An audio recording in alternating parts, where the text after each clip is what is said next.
I'm focused on this theory cause it keeps me from this fire. The Holy Ghost was with me, so my fear I leave behind. My sins were all diminished when he took that breath and died. And if you think I'ma give up on my God, the devil is a lie.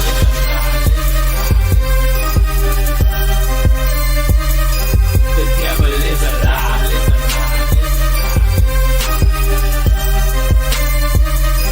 The devil is a lie. Hello. Welcome to Black Tea News. I'm your host, Christina Barr. And I don't have my intro up, so it's a little awkward. But here we go in a second. Here we go. Thank you for watching.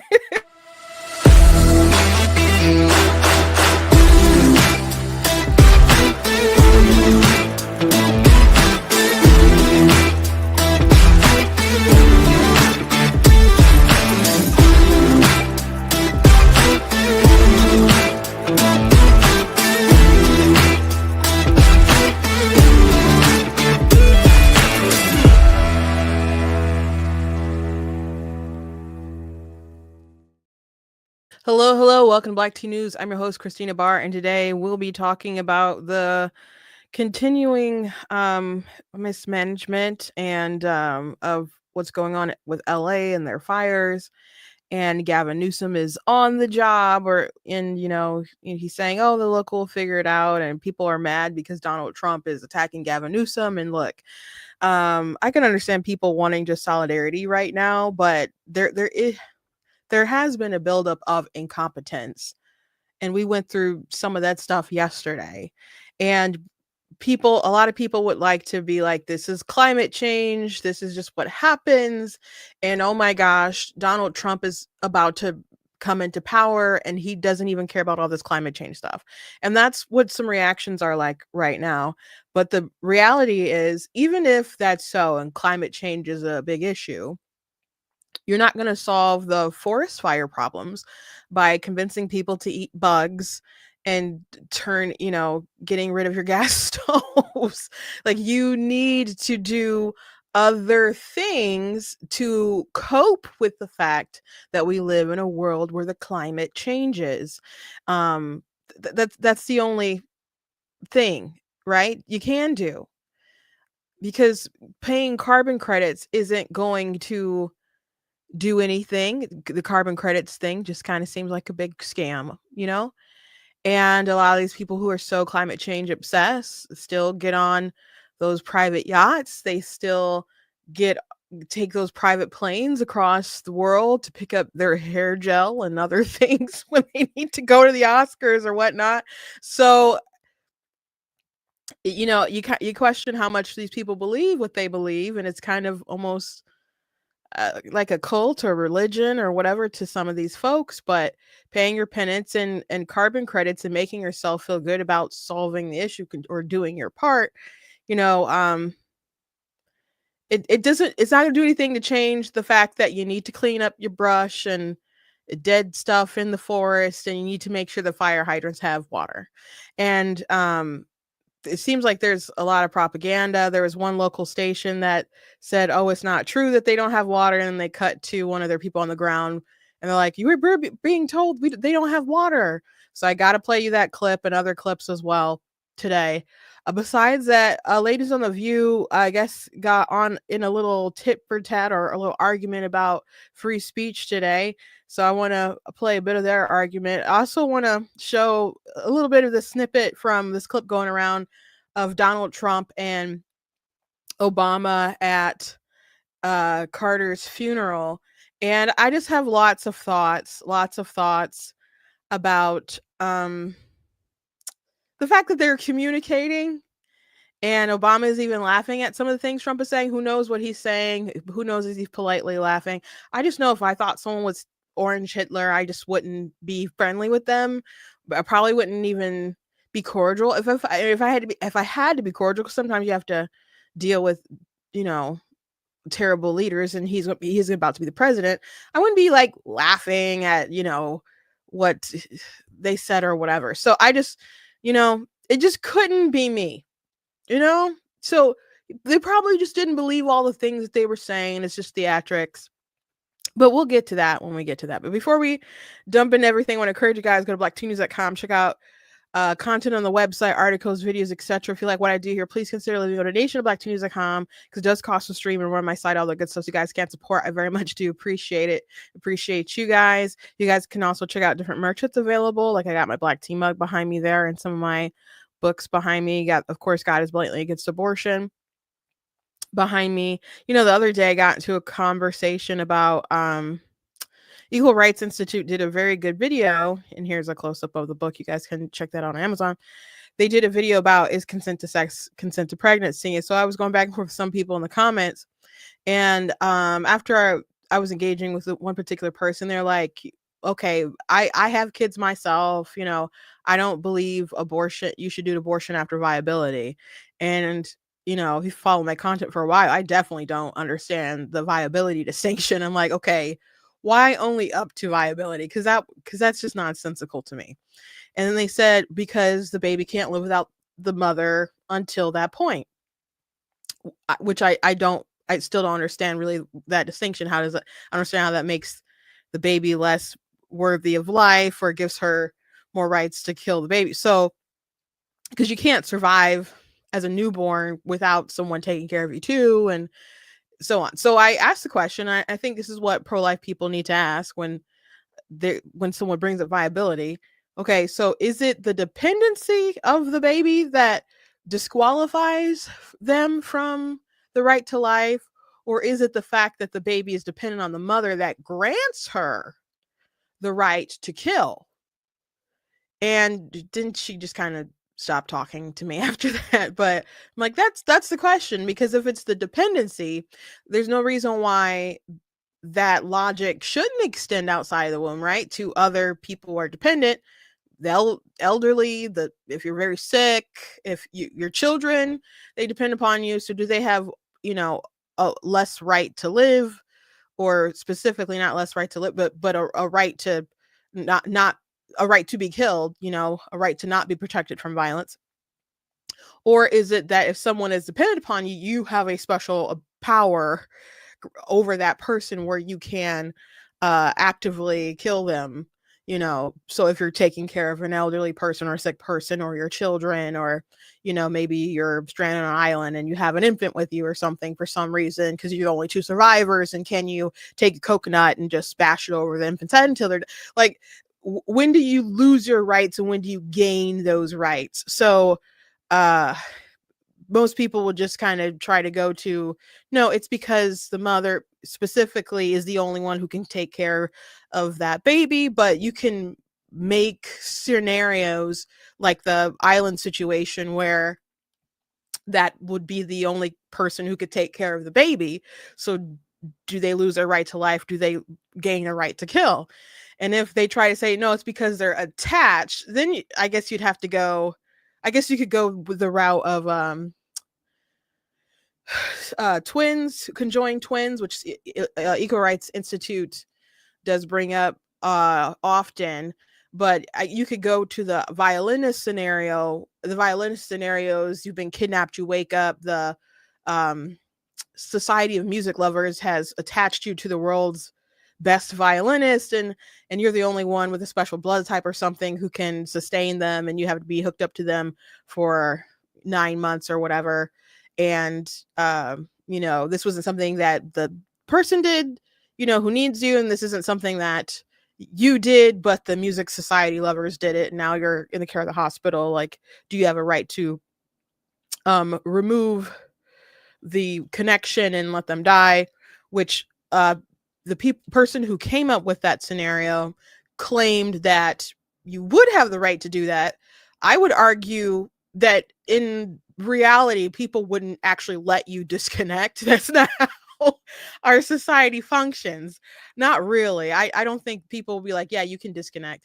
But I think you'd alter that scenario a bit. Like, okay, you don't have the right to just kill people. So if there's a right to let someone die who's connected to you, all you'd have to do is kidnap that person and connect them to you, so they were dependent upon you for some reason medically, and then you would have the right to kill them under their framework, under their logic. and then they would probably say, no, but they made them dependent. And then you could go, aha, aha, yes. You bring a needy, vulnerable child into the world who happens to need you for at least 9 months. So it all kind of circles back. So anyway, the person again kind of stopped conversing with me in the comments, but I was at least going to do a video about that, but I guess I just did. I guess I just did. Anyway, I let me see. Was there anything else I needed to announce? FYI, if you're planning on going to the inauguration of the ball, I don't know if they're giving they probably won't give everybody tickets to both, but they did start sending out some of those tickets. So check your emails if you applied, and make sure you check your spam folder, because sometimes stuff goes into the spam folder. From my understanding, they're not sending out fancy little letters and fancy little cards and tickets and stuff like they did last time. From my understanding, for at least for the from my understanding, like they'll tell you where you can actually pick the stuff up, but they're just emailing you. I don't know what all the email is going to say, but as far as you being accepted and you being able to go, people should start seeing emails. And if you don't have an email right now, don't fret. I think they're going to still send out some more emails as well. So if you don't have an email right now, don't panic, but some of you should actually have emails right now if you did apply to go to the inauguration. And as I learn more about that topic, I will issue out more decrees, I guess, about what's going on. So it should be a very interesting time for everybody. So, and I look forward to, I didn't really have a platform when I went last time. So, yeah, I didn't. So it'll be nice to share a lot of things going on as it's happening, being in DC and other stuff like that. So, it'll be a great time. Anyway, let's hop to the news. Before I jump into it, I want to, start off. I used to try to start off the show with something funny, and this is funny to me. In the midst of all this terrible stuff going on, we can dunk on the media. We can dunk on the media as far as stuff that's going on in LA. So this is David Muir, who is with ABC.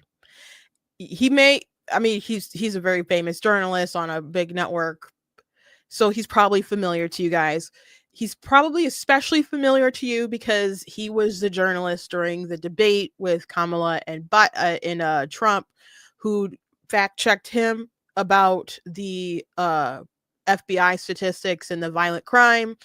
And he tried to fact check Trump, but it turned out later that Trump was actually correct. And so they really shouldn't have did the fact check stuff, and they didn't fact check Kamala. I mentioned that, I think, yesterday too. Not the first time I mentioned it, but that's a little bit of David Muir here. So I want to yes, he did. They did fact check Trump 5 times and did not fact check Kamala Harris any times. That is correct, and she certainly did lie, and there were times they could have corrected her obvious bias. And it was crazy how people on the left were like, well, they didn't correct her because she wasn't lying like he was. I'm like, no, she was lying. She did lie. And she definitely could have been corrected. Anyway, here's him on ABC News, and I want you to pay attention to his coat. Pay attention to his coat. Shopping, a place to eat. Tonight, as you can see here behind me, it's been wiped away. There are still flames burning from multiple buildings here, and smoke rising from the ash. Again, this is where the community. So let me just zoom that out for you guys a little bit. So this man decided to put clothespins on his jacket that is pretty much, I don't know, they're trying to make sure his prop looks sexy, I guess, for the fire coat. And instead of it being bulky, because firemen, they have a big bulky coat. They wanted to make sure that he was gonna be looking snatched. They wanted to make sure that he was looking snatched in his in his, you know, live show. This is so ridiculous. Um and I'm not like surprised though, but I don't know if they expected everybody to be able to see the clothespins keeping, you know, his frame together so he could look a little more snatched and buff or whatever. It's instead of the bulky kind of look from the actual job that firefighters do. But someone posted under this this picture from The Simpsons with Homer looking all snatched, and the reality is he just has all of his back fat, his big backness taped together. So I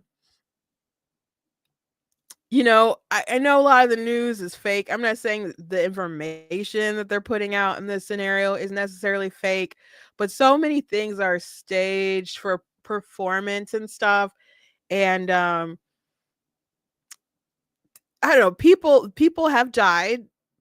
People have lost their homes, priceless possessions. I don't know how the insurance is going to cover all this stuff, but so many memories are just gone. Are just gone. And this is what's important, I guess. David looking a little snatched here with this coat.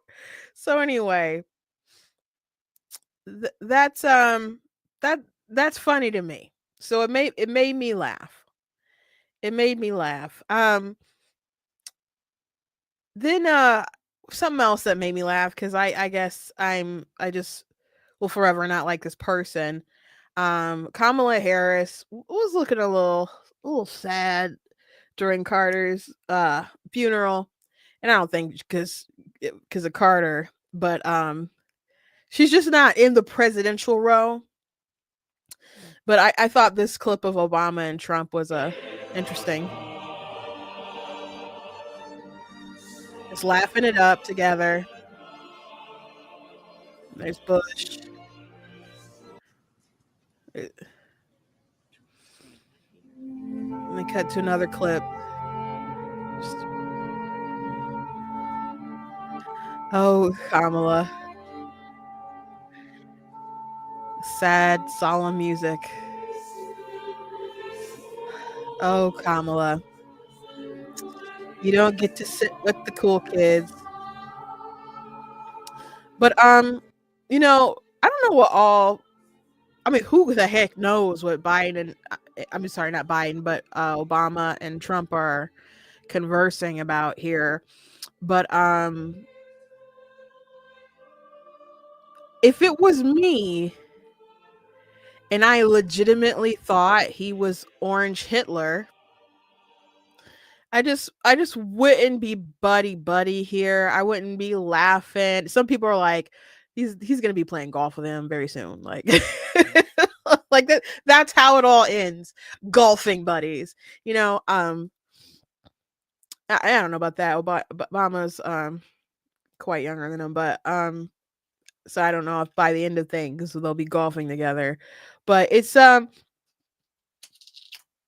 rhetoric that they had against Trump obviously was exaggerated, and the nerve to go out and say some of the things that he has said about Trump and the result of his presidency, past and future.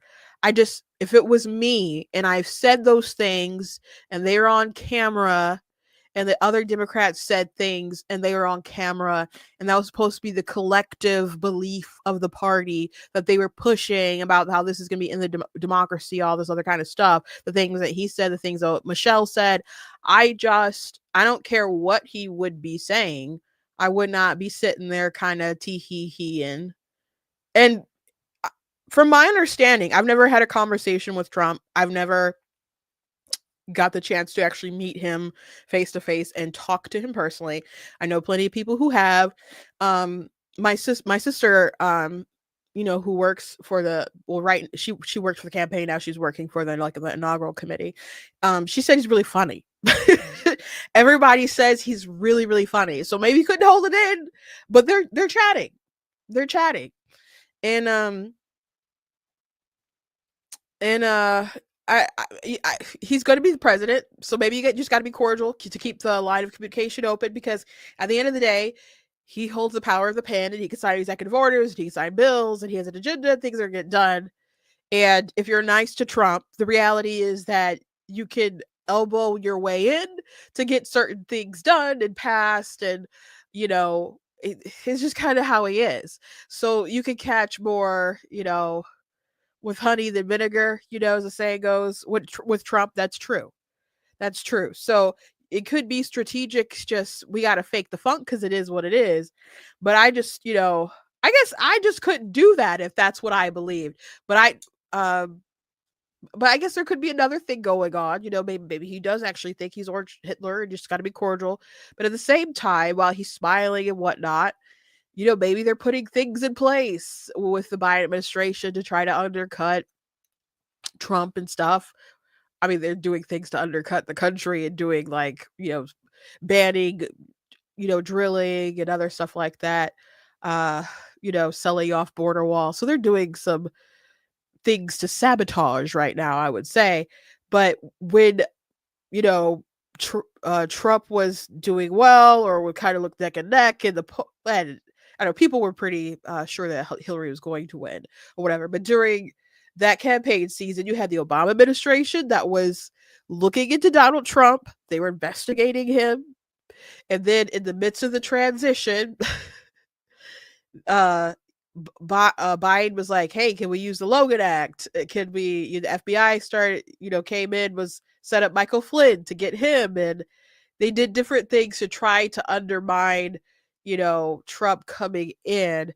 So at the end of the day, I don't really think, even if they don't like him, and I'm sure they don't actually like him, I don't think it's as personal as they try to make it seem, or as deep as they tried to make it seem, in that he's such a severe threat. And I definitely don't think that they think he was a severe threat, because at the end of the day, I think they think that they can handle him. I think they think that they can handle him. Maybe they're more concerned about the country and the effect that he can have, and how, much influence and sway and devotion that some of his voters have. But as Trump the man, Trump the president, I think they think that they can handle him. So there are things they put in place. I think Trump knows the game a little bit better now. Like when he was on Joe Rogan's podcast, he was talking about certain people that you have to have in the administration and stuff. They have to be people who are, politicians, or people who've worked in government and stuff, because the background process is so extensive, and you might pick someone good, but something still pops up. So it's just easier that way. So there are things that Trump has already learned, because he's been through the process. In 2016, he hadn't been through the process, didn't know exactly who to hire and who to trust, and so he knows better now. He's been building up a good network and stuff. But again, if you're nice to Trump, sometimes you can weasel your way in. So I never they could, I'm not saying I'm right about these people being able to handle him, but I think they always believed that they could handle him, and he really wasn't the end all be all. Look what happened. He tried to look into Joe Biden and shady stuff with his son, and still stuff about, I think, some stuff with the election that he didn't necessarily like in 2016. And they impeached him for abuse of power. And then he got out of office, and there's investigation after investigation after investigation. And not just investigation, indictment after indictment after indictment, that all came down, at the same time. And that was all supposed to go off all in the same year. We only saw like 2 trials really kick off as far as like well, actually one criminal trial, and we saw the fraud, the muddy fraud case thing kick off, which the appellate court just thought they were baffled by what they did in New York with Letitia James. I get we saw the defamation case with what's her face, Carol, E.G. Carroll. All these things kind of happening at the same time to really destroy this man. But he just wanted to look into something shady that Biden said, because there's a video of him talking about a prosecutor who was fired, and they held up $1 billion loan guarantee until this prosecutor was fired. This prosecutor who was linking to a company that his son was associated on the board with no sort of qualifications. Maybe they're connected, maybe it's not, but Trump was just curious about the corruption. And they impeached him. For abuse of power. So at the end of the day, I never thought that these people thought that Trump was such a big threat because they think they can handle him. And you know what? To some degree, I think that's true, to a point where there's always going to be different levels of power to check him. The media is going to be very harsh on him. The Democrats are going to be very unfair toward him. You just have all kinds of ways. The judicial system, even if he has his Supreme Court justices, they're going to be fair because they believe in the law. Liberals, I understand, don't like their rulings, but they still believe in the law. Like, they didn't just let the bump stock ban stay in place because Trump did it. They said, no, this doesn't go with the law. We're kicking it out. So if something happens that was actually against the Constitution, they're not going to take his side because they believe in the Constitution. So there's all these checks and balances with Donald Trump. And there's lots of ways that if Kamala Harris got in charge, that they'd want to undermine, our systems, breaking the filibuster during the Supreme Court reform, probably impeach like at least 2 of our justices so they could, do whatever they wanted to do, stack the court. They were talking about impose restrictions on free speech. And now Mark Zuckerberg, let it be known that because of the win with Donald Trump, they're moving in a more free speech direction on Facebook to mirror what X is doing. And they want to protect free speech around the world. And it just wouldn't have been that way if people were like, no, let's side with the person, Kamala Harris, who wants to suppress speech. And and they'd be very too lax with her. And if she was rewarded for winning that short amount of time, it just would have damaged our electoral process. So I do believe that they believe that they could check him. It would have been dangerous if Kamala Harris, the Democrats, were rewarded. So again, another reason why I'm glad that she lost. And I take joy in her loss, and maybe that makes me mean for, I don't know, laughing at her despair, but sorry. Sorry, not sorry. Sorry, not sorry. Hello everybody in the chat. I see just Facebook, you're pretty quiet today. I see some people on YouTube chatting it up, especially Alex in the chat. I see April's there. Saw Anna on Facebook. Thank you to all of you who watch live and who write comments and interact and, with the like and the different stuff. All that stuff does help. Watching helps, and, commenting and stuff, helps other people find the live and engagement and stuff. So I do thank you. If you're watching back later, I thank you for watching back later. I know some of you work during the day and maybe you watch while you cook and other things like that. So I appreciate everyone who likes me enough to watch the stream, but I don't take it for granted. So was there anything else I wanted? Oh no. Oh, someone had deleted a tweet. Roger Stone tweeted a crazy tweet because Brian Mast is, and I don't know if this is true, but he's I guess under consideration for taking Marco Rubio's Senate seat and being appointed by DeSantis. And I don't think that was like officially announced or whatever, but that's like the speculation right now.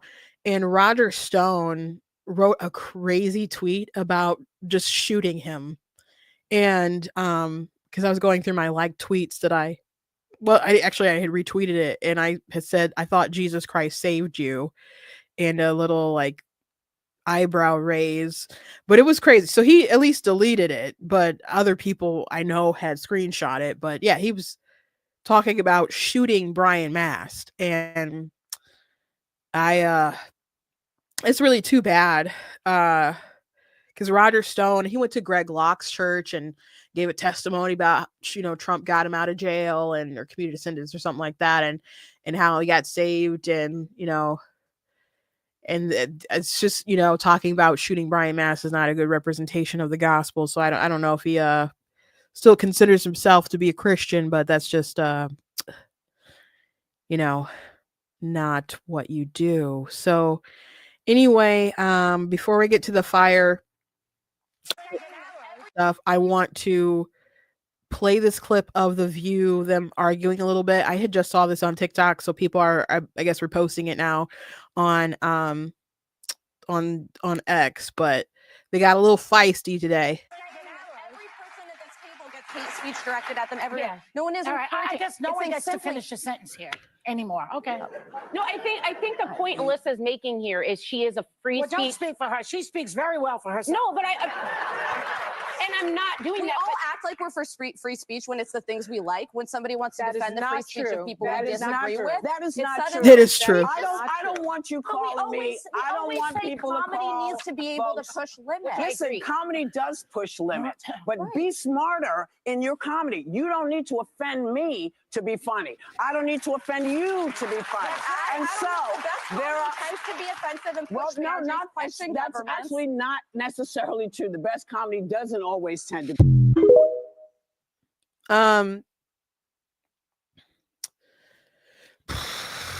You're gonna offend somebody with your speech.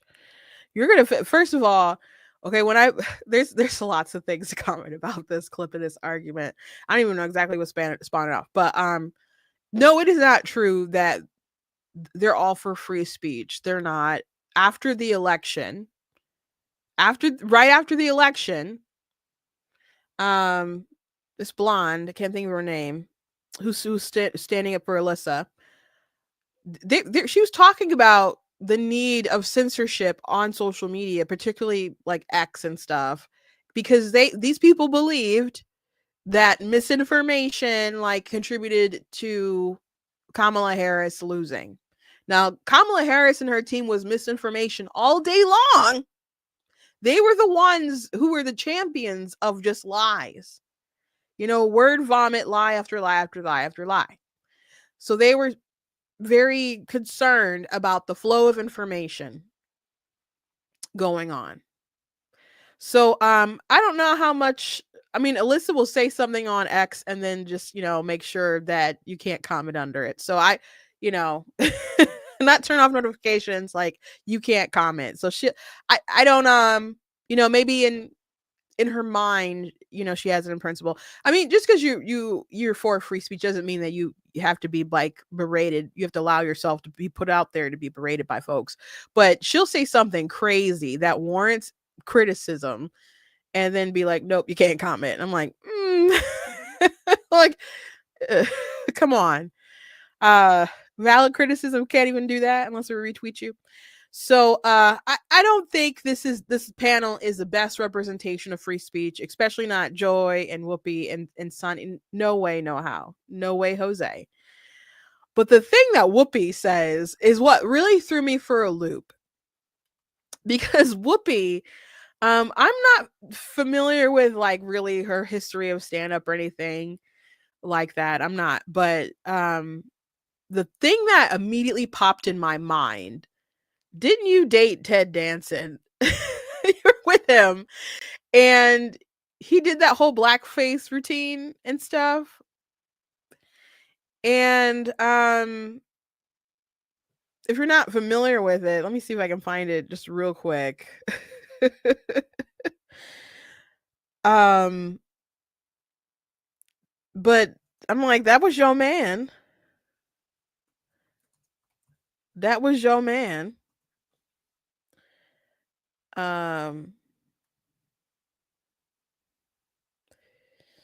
Here's a picture. Look at her smiling at her man. That's your man. That's your man. In the blackface. In the blackface. So, somebody thought it was funny. Yeah, so when you talk about comedy, if it's good comedy, it doesn't have to be offensive. I think about the conversation that Jordan Peterson had with I think a UK a British interviewer, and she's basically like, why do you have to offend people? And he's like, to be able to speak freely and think freely, you have to risk offending people, because you don't always know what's going to offend people anyway.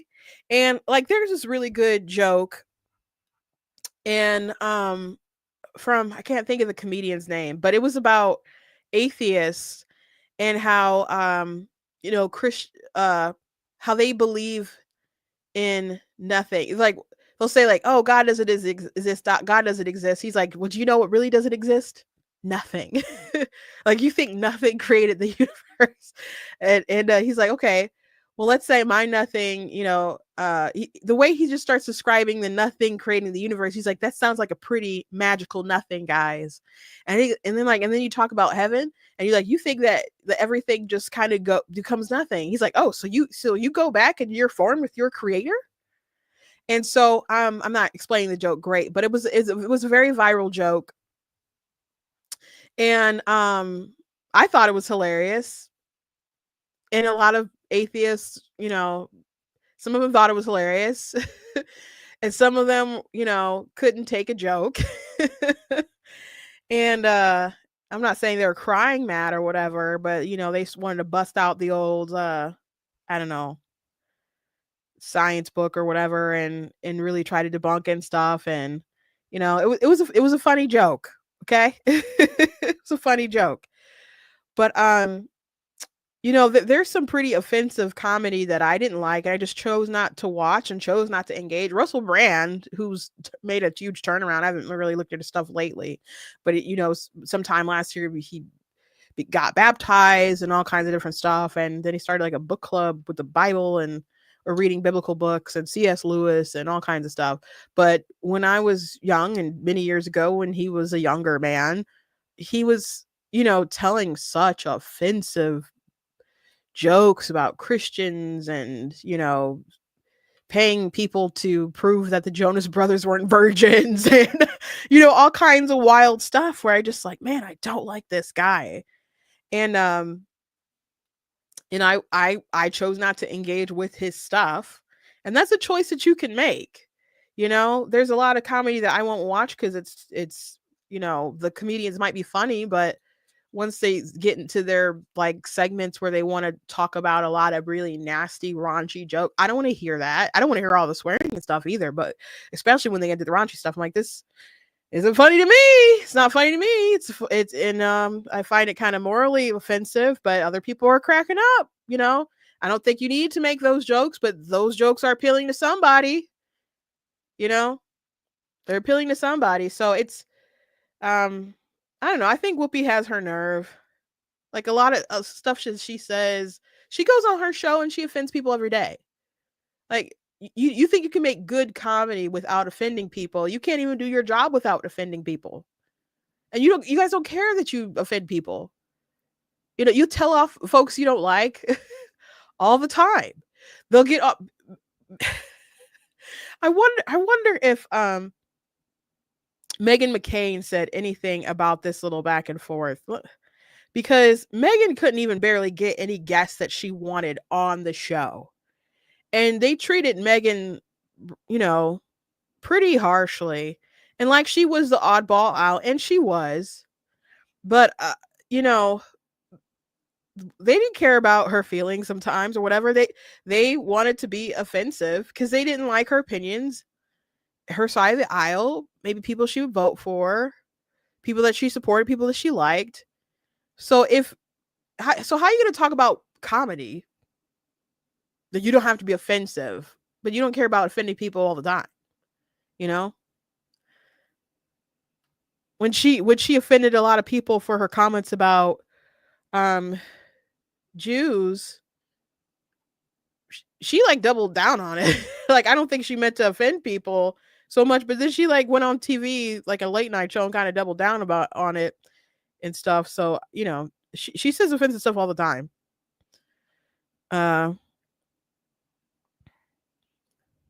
Yeah, my sister said the most popular African American comedians have been accused of being offensive.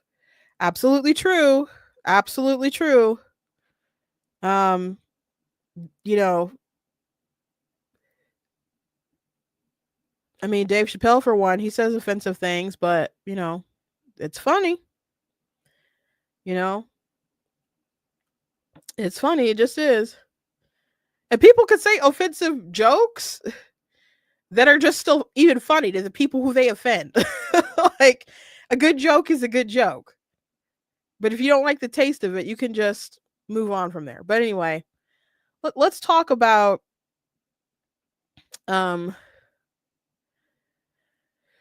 this lack of accountability. First of all, I got to show you this clip. Now, this started making the rounds last night. This is a brutal video. So, an opponent of the LA mayor, Caruso, was talking about how the firefighters have no water. And this news anchor tried to claim that that was not true. They have not heard such a thing. Now, that might sound crazy to you guys, because I'm sure you have heard, at least from all kinds of sources, including myself, which I'm just reporting things that have been reported on main stuff anyway, that there's been no water for some of these firefighters as they try to fight these fires.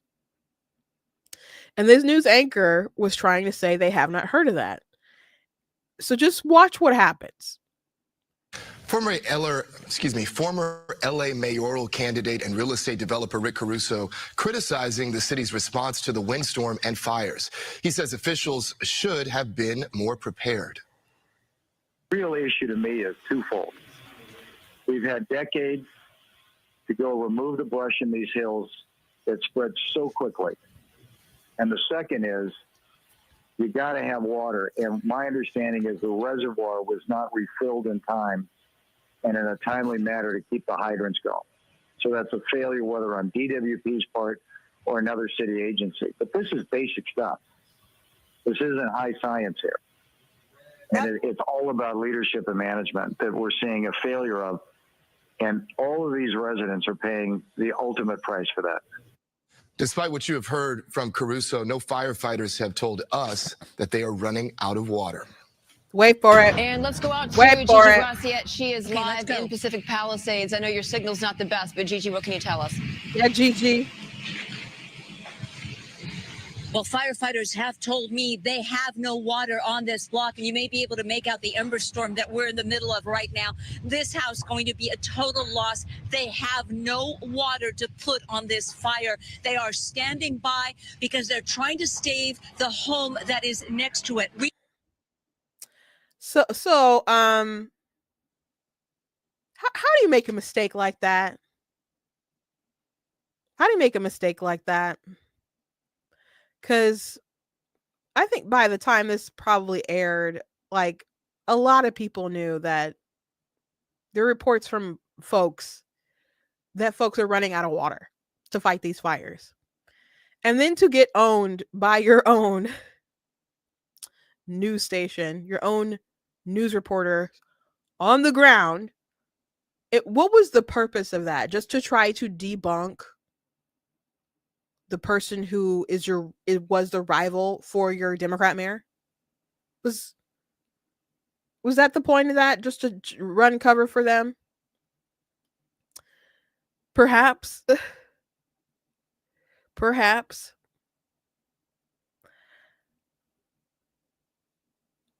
Just nuts. Just nuts. Karen Bass, who's the mayor. This is a tweet from 2021. If you recall, there was a huge, like, kind of storm or whatever. It got really cold in Texas for some reason, and they were dealing with outages and stuff. And so Ted Cruz went on vacation with his family, and Ted Cruz was just destroyed, demolished in the media. You had AOC who went out to Texas to like try to help people. Well, she was just really kind of trolling him and stuff. And I'm not saying that she didn't genuinely want to help people, but I think the main thing was, let's troll Ted Cruz for not being there. So he immediately like left the trip and went back to Texas. He's not a state official. Like he's not like the governor can like sign some bills to get the relief stuff done. You know, that's between like the president and you know, his FEMA and state level stuff, right? Because he's a federal employee. But he came back, especially probably because of the media pressure. But one of the people who trashed him was Karen Bass, the LA mayor. Ted Cruz fleeing Texas in the middle of a deadly crisis is part of a larger pattern of the GOP abandoning folks in crisis. We need to build a movement to kick them all out. Karen Bass, this tweet didn't age well, as people were pointing out. And the reason why the tweet did not age well is because she was in Ghana when the stuff kicked off. So she did get back in town. There is a viral clip of her being interviewed and her not saying anything, and people are like, oh, she just stood there stunned. But I think at least from what I'm hearing, she was talking with the audio. Something was wrong with the audio. So if you see that going around, just be skeptical of that particular clip, just FYI. Some folks are upset though with Donald Trump for talking about Gavin Newsom. Gavin Newsom is very upset about Trump talking about Gavin Newsom, understandably. But you know, he trashed him, other people trashed him. So we'll play this clip. Do you believe that federal aid should be provided to California for as long as it takes? Well, it's very sad because I've been trying to get Gavin Newsom to allow water to come. You'd have tremendous water up there. They send it out to the Pacific because they're trying to protect a tiny little fish, which is in other areas, by the way, called a smelt. And for the sake of a smelt, they have no water. They had no water in the fire hydrants today in Los Angeles. It was a terrible thing. And we're going to get that done. It's going to finally be done. I got it done from the federal side.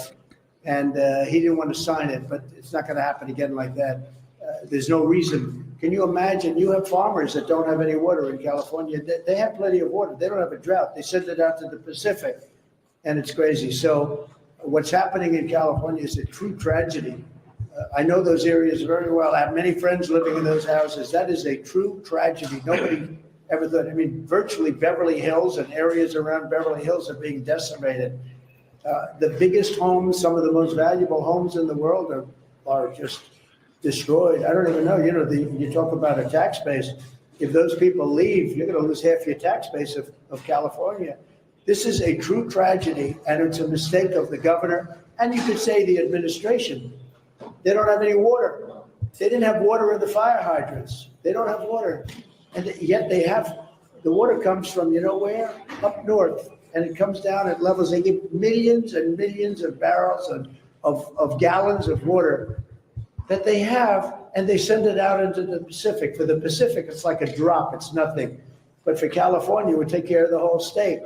So what's happened is a tragedy, and the governor has not done a good job. With that being said, I got along well with him when he was governor. We worked together very well, and we would work together. I guess it looks like we're going to be the one having to rebuild it. But what happened there, I don't think there's anything that I've ever seen quite like it. And the insurance companies are going to have a big problem because you're talking about big dollars.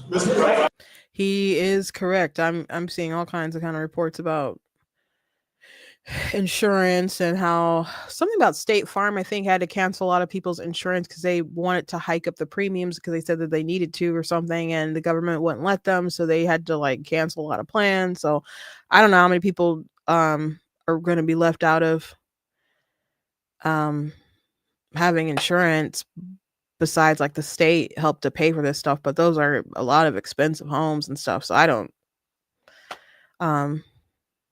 it's gonna be a messy aftermath. So here's Gavin Newsom responding to some of this stuff. And by the way, I played the clip yesterday, so I'm going to play it today, but Donald Trump was on Joe Rogan not too long ago talking about California in their mini conversations for the 3-hour span that they talked, but he did mention California. And it's not the first time he mentioned California, what they needed to do as far as cleaning up their forest and capturing the water. And so there's a lot of things going on like at the same time. You know, a lot of people are like diversity hires and this and that. There are strong winds that are blowing embers and other stuff, and you know that's exacerbating the problem. So there's some natural things that are making things worse. You know, but there has been mismanagement of stuff that has made them not prepared for the moment. They haven't built new reservoirs for like a long time, from my understanding. And it has been very dry in the south, but in the north they have had like a lot of rainfall, and they need to kind of make up that balance. And people could say climate change, global warming all day.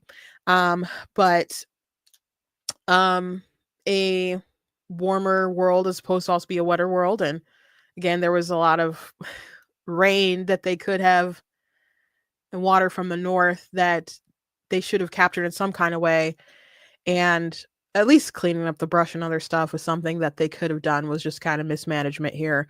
So also an issue, cutting of the budget. And that's something that a lot of people have been talking about, but that's something that the LA fire chief also warned about some time ago. It was actually LA Fire Chief Kristen Crowley warned Mayor Karen Bass last month that $17 million she cut from the department's budget severely limited the department's capacity to prepare for, train for, and respond to large-scale emergencies, including wildfires. So a lot of people have been focusing on cutting the budget, and that kind of stuff, you know, really does matter. So, I mean, there's a lot of issues there. And again, when people start really looking into what got paid for and what's been the focus, like the diversity, equity stuff, investing money into that, the mismanagement of the homeless population, and, you know, other pet projects or whatever, how they mishandle a lot of money and don't see a lot of good results. And they're like, and you didn't fund the fire department properly. It's gonna tick off a lot of people. And you can't just point to climate change and say climate change did this. You can believe in that and all you want, but it doesn't erase the fact that there's incompetence and people that you can vote out and change. Like, just think about this. Just be honest. If you stumbled upon my page and you're on the left, because I think people on the right will probably agree with this. Maybe there's some people who hate his guts because they're big Trumpers or whatever, but but if you're on the left, just ask yourself and answer this honestly. Do you think if Ron DeSantis had been the governor of California as long as Gavin Newsom has been the governor of California, a lot of stuff is maybe more local, But do you think that there would just have been better disaster preparedness if Ron DeSantis was the governor of California instead of Gavin Newsom? And I think the answer for everyone is, if you're honest, is going to be yes. And Ed, gosh, what's his name? Someone. Let me see if I retweeted the post. Ed Christensen, I think that's how you something like how you say his name, had made a comment. Should Ron DeSantis resign too because hurricanes have ravaged Florida under his watch? And I like this tweet response. DeSantis has no ability to affect hurricanes, but he has built a world-class response network that serves his residents. Gavin Newsom has many ways in which he can affect wildfires, but he has prioritized politics over common sense with devastating results. See the difference? And that's true. That's absolutely 100% true.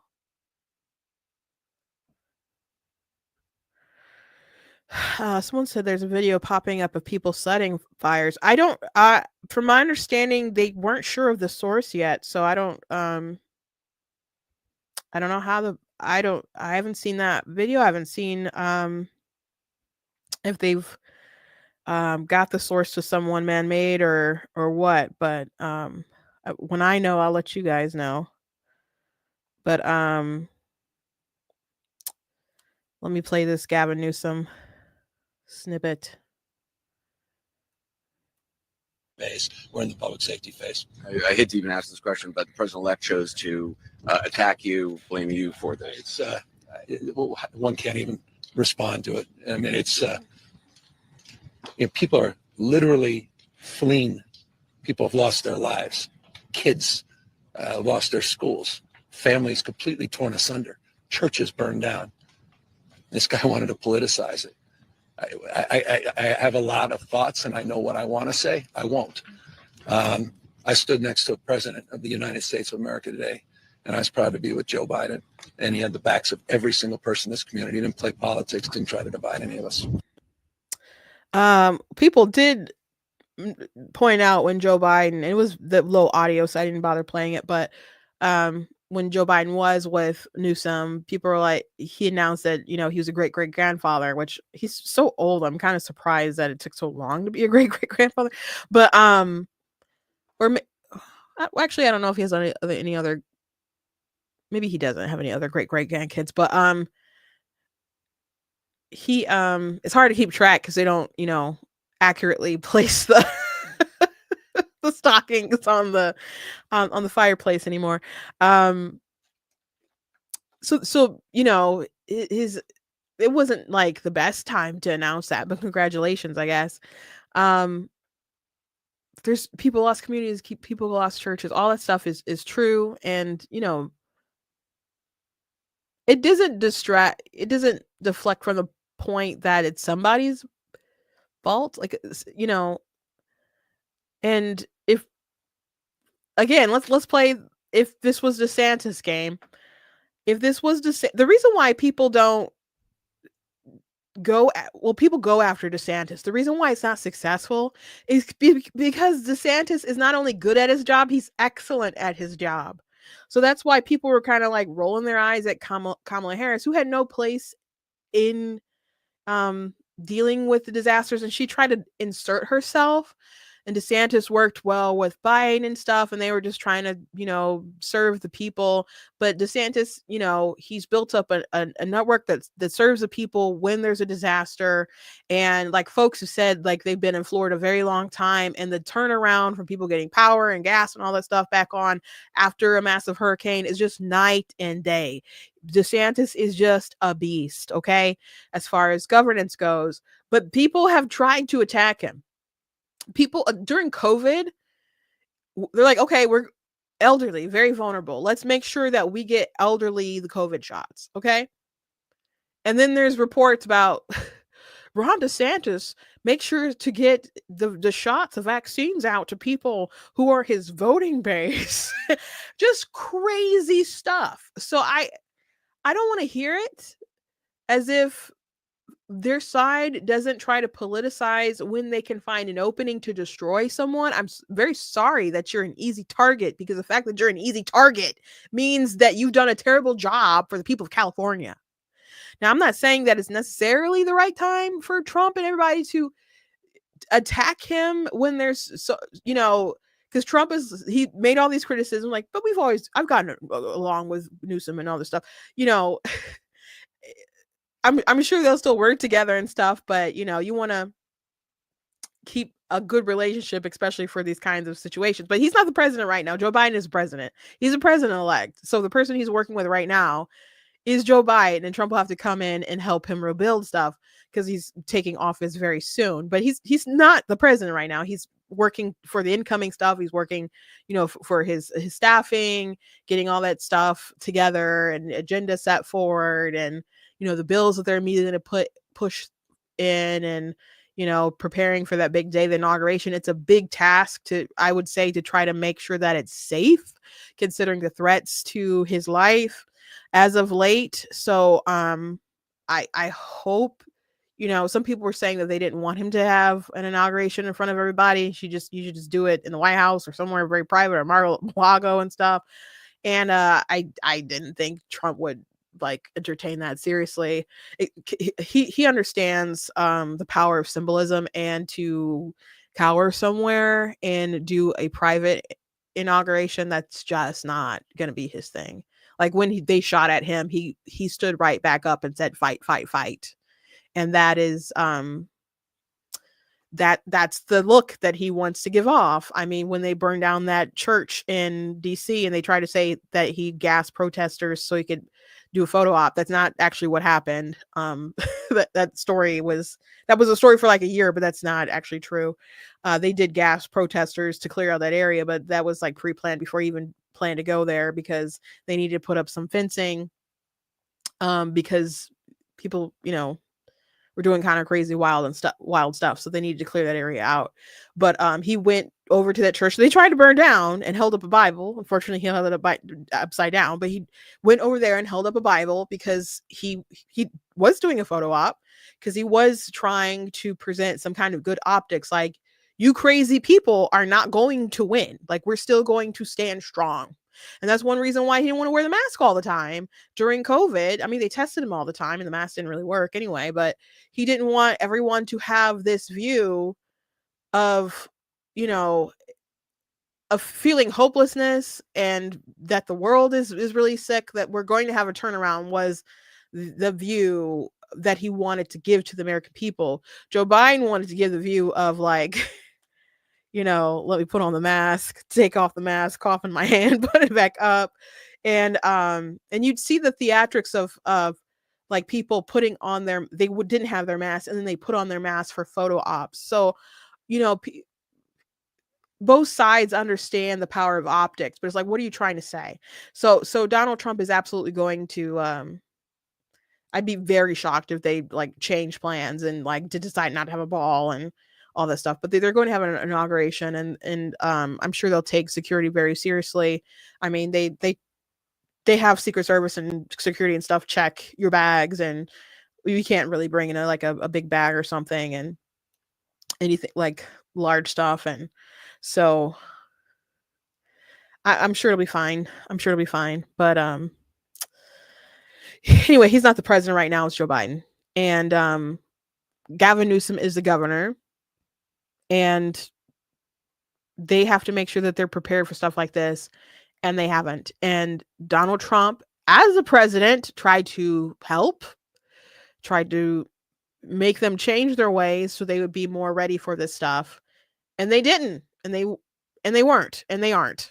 Okay, so when is the right time to criticize people for doing a crap job? When is the right time? Because what's amazing about this at the same time is some people have pointed it out, but I remember Hurricane Katrina, and the media somehow convinced everybody that it was George W. Bush's fault. That the hurricane came, that it did so much damage. He got on TV and told people to get out, and people didn't want to get out. And I understand why some people don't want to get out, because it's a huge hassle and other kind of stuff like that. But, Somehow it was his fault about the levees. Somehow it was his fault about people not getting out. Somehow it was his fault about how aid was distributed. It's like it was just all his fault. You had Kanye West on TV saying George W. Bush don't care about black people, all kinds of different stuff. And somehow it was just all his fault. And that was immediate and ongoing, and it did like a huge dent to him. And he wasn't the governor. He was the mayor. He was the president, and they did what they could as far as like aid and other stuff, but he did try to help encourage people to leave. But somehow it was his fault and he doesn't care about black people and et cetera, et cetera. But it's just so inappropriate to blame the governor, the incompetent governor of California, for not being properly prepared for these fire disasters. And him saying, "Oh, I don't have the words. I don't have the words." I'm sure you don't really have the words, because who else are you going to blame? Who else are you going to blame? But they want to blame climate change. They want that to be the thing, and they want the Republicans, they don't respect climate change. Like, that's what Bernie Sanders and other folks are pointing toward. Climate change, climate change, climate change. Even if climate change is, because Elon is still, he believes, in it too, and he's like, but he doesn't believe in to the degree that the alarmists believe in it. And I think that's the case for a lot of people. But even if it's the case that this stuff is going on, what are you going to do about it? Because you still live in California. You still live in California. And it's getting hot, okay? You have to make sure that your people can survive where they live. And maybe the little fishy that you're so concerned about is going to pay the price for to ensure the lives of your people and their homes and all that stuff. Maybe that's the price that you have to pay. But you got to do something for the human beings that you govern. Okay? If they could blame Trump for this, which some people are kind of still trying to do that, they would. They would.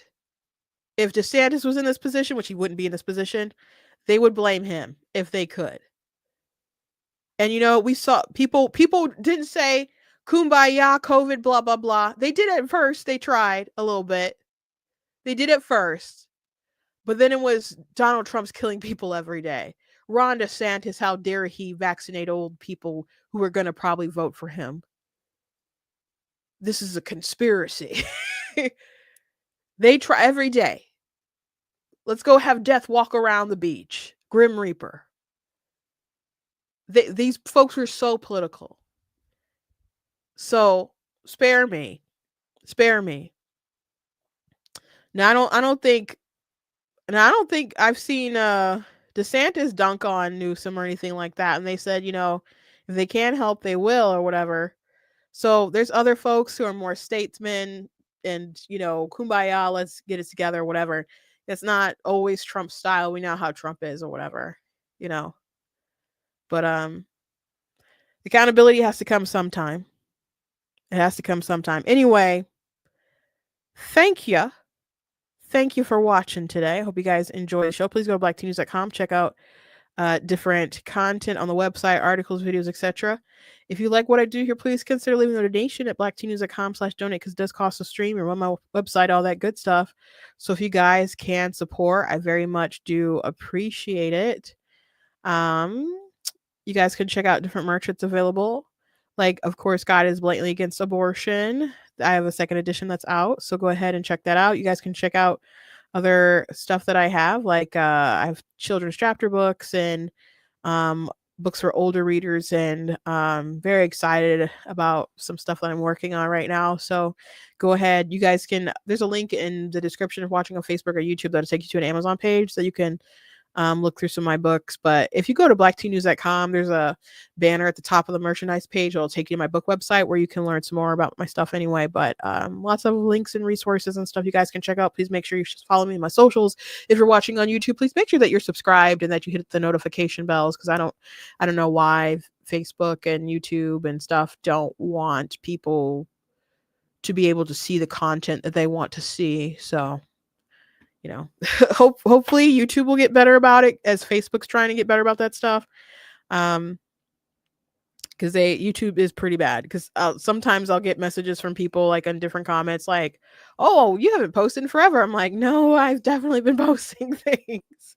I've definitely been posting things." I don't know why YouTube doesn't want you to see them, but thank you guys for watching and viewing, and I will see you guys tomorrow. God bless.